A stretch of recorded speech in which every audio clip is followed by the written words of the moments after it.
Students hear about ATP all the time. They know that ATP is made in the mitochondria and ATP powers cell work, but AP Biology requires so much more. Hi, I'm Miss Parrott, and today we're going to be looking at exactly how ATP powers cell work. It's so much more than just cell energy. ATP works by transferring a phosphate group to power cell work.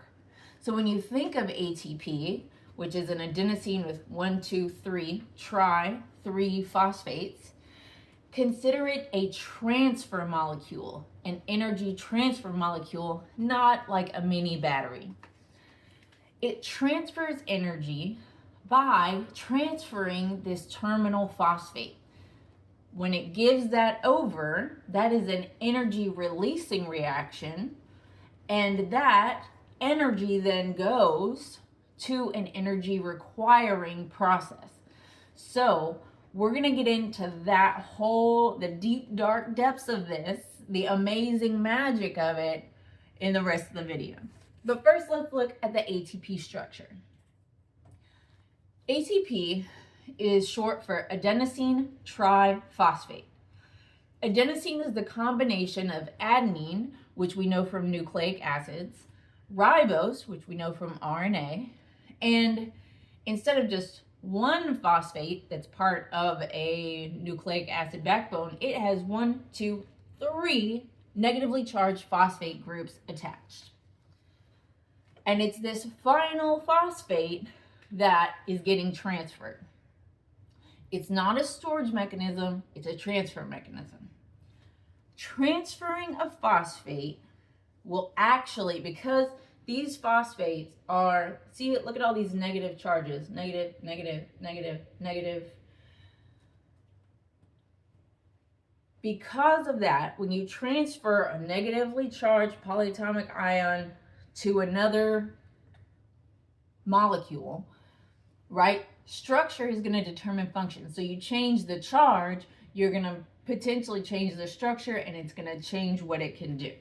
So transferring the phosphate changes the molecule it gets transferred to, or it can drive a process that wouldn't happen easily on its own by giving it the energy as part of that transfer. So in Bio 1, you learn that ATP is made in the mitochondria, but it's actually made in more places than that. It is made in the mitochondria across the inner membrane. It's also made in the chloroplast, in the inner membrane of the chloroplast, and across prokaryotic plasma membranes as well. So this is happening in multiple places. All right, now what's required? You need a flow of protons. You need the molecule ATP synthase embedded in a membrane. And when that proton flow, the energy from the proton flow goes through ATP synthase, that's going to power the combination of ADP, adenosine diphosphate, di means 2, with an inorganic phosphate. That just means like a phosphate by itself, not connected to an organic molecule. Plus the energy, again, from this proton flow to make adenosine triphosphate. And you're also going to get water coming out of there as well. We're going to be looking at water's role in this whole situation next. Now, this process of adding a phosphate to something, in this case, when we're making ATP, we're adding it to ADP, we call this phosphorylation. So we're adding a phosphate. So the phosphorylation of ADP, 2 phosphates, to make ATP requires energy. Now, whenever I see the word phosphorylation, I just say stick a P on it. So because right now we're sticking a P on ADP to make ATP, but then we're going to transfer that energy, and how are we going to do that? By sticking that last P, sticking the P on something else. So that's phosphorylation, is the super sassy science word. But all that means is when we're transferring a phosphate from one place to another place. Keep it simple. Now, that's how we make ATP. But breaking ATP, a lot of times when you see it in a diagram, you just see like ATP approaching something and then the phosphorylation happening. So you stick the P on something, on like a protein, and then ADP leaving, right? But actually, the process of breaking ATP uses water. And we call this, using water to break a molecule, hydrolysis. Hydro means water, and lysis means breaking. Or I think of lyse means slice. So you're gonna cut something off when hydrolysis is happening. So in this case, we've got the hydrolysis of ATP reaction. You've got ATP, right? It's 3 phosphates. You're gonna add water. Now think of water molecularly. Think of it in its structure. So see, I've got an O with 2 H's coming off. So this is gonna break, okay, into a proton, an H plus, and then an OH minus. And then ADP, an inorganic phosphate, is going to come off. Now the proton is going to attach to the ADP, and the OH minus is going to attach to the inorganic phosphate. And free energy will be released. Hooray, right? And so that's where by breaking this phosphate off and transferring it, we are releasing free energy. Now, we call this an exergonic reaction because energy is being released. It's also exergonic because the energy of the products is higher than, of the reactants, my bad. The energy of the reactants, the ingredients we're starting with, is higher than the energy of the products. So this has less energy, ADP and phosphate with their new parts of water on it. They're more stable and they have less energy because that energy has been released. Now this energy that's been released can be used for cell work. All right, so thank you, hydrolysis of ATP. Now, once we stuck a P on it, once we phosphorylated something, once ATP has approached another molecule and transferred both a phosphate and released free energy, right? That is going to change the other molecule in some way. Now, it may change its shape, its charge. It will definitely change its charge because this is a very negative polyatomic ion right here. It may change its activity or its location in the cell. As we know, like a change in a protein shape is actually in almost any biological mechanism shape is going to impact its function. So a change in protein shape could turn that protein on or off.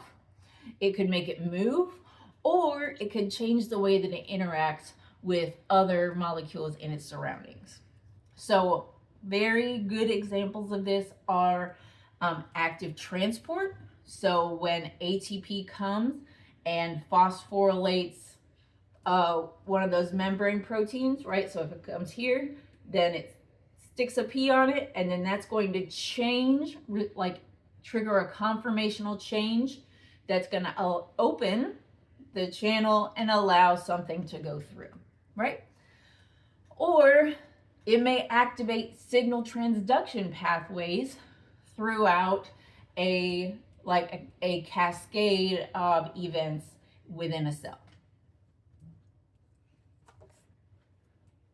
Now, this energy coupling, right, taking the energy releasing process of hydrolysis of ATP and connecting it with energy requiring cell work, that's what drives this whole situation.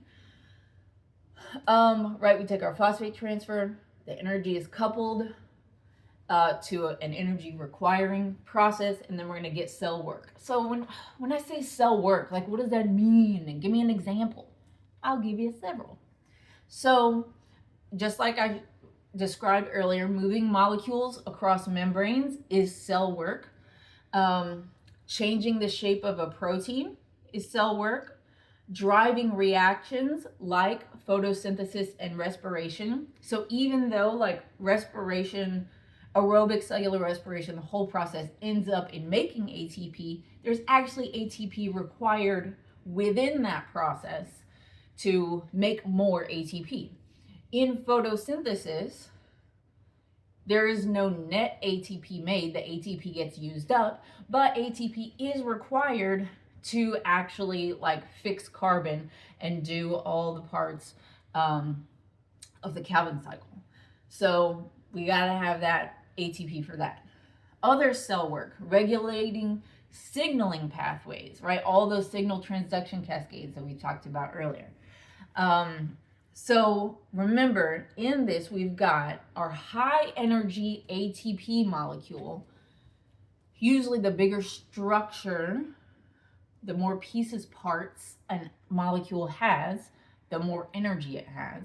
Then if that breaks down, right, then you're going to have lower energy molecules, lower energy pieces, and then free energy for cell work is released into, and then like activates whatever it needs to happen.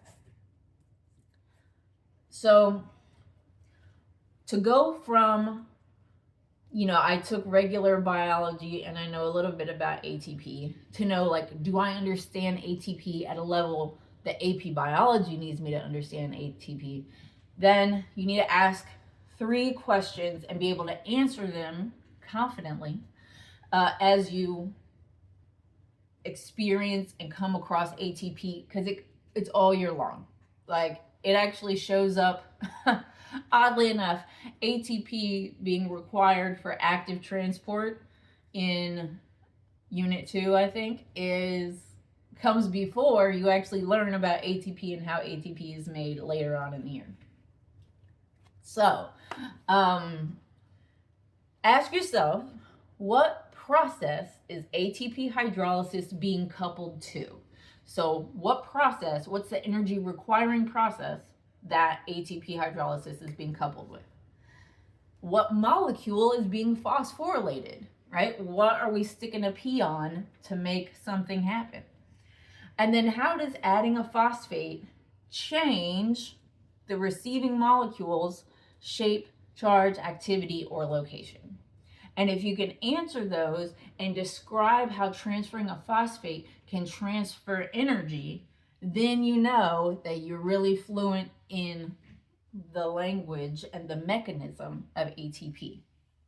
So instead of just ATP gives energy, you want to be able to confidently explain that ATP helps cells do work by transferring a phosphate and coupling the exergonic, or energy releasing, reaction of ATP hydrolysis to endergonic, or energy requiring, processes in other parts of the cell. If that doesn't quite make sense to you yet, that's okay. Right now you're just at the knowing. You have to use like AP level practice in explaining and working through this, finding all different places where ATP occurs and applying this concept and these questions to each of these as you come across ATP all year long. That's going to build your resilience and your fluency in what ATP is truly all about. If you found this video helpful, please do give it a like, give it a thumbs up, subscribe to my channel. I'm going to be doing a whole series here at the end of the summer and beginning of the school year about the chemistry that's required, like the chemistry understanding that's required for AP Biology. So if you want to see all those videos, hit subscribe, hit the bell for notifications.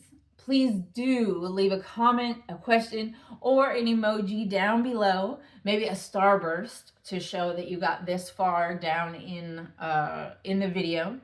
And please do check out my Teachers Pay Teacher store, Know and Grow with Gnomes, as I'm going to continue to build my resource library there. I have tons of stuff for AP Biology quantitative skills, and then we're going to be getting into the chemistry skills as well.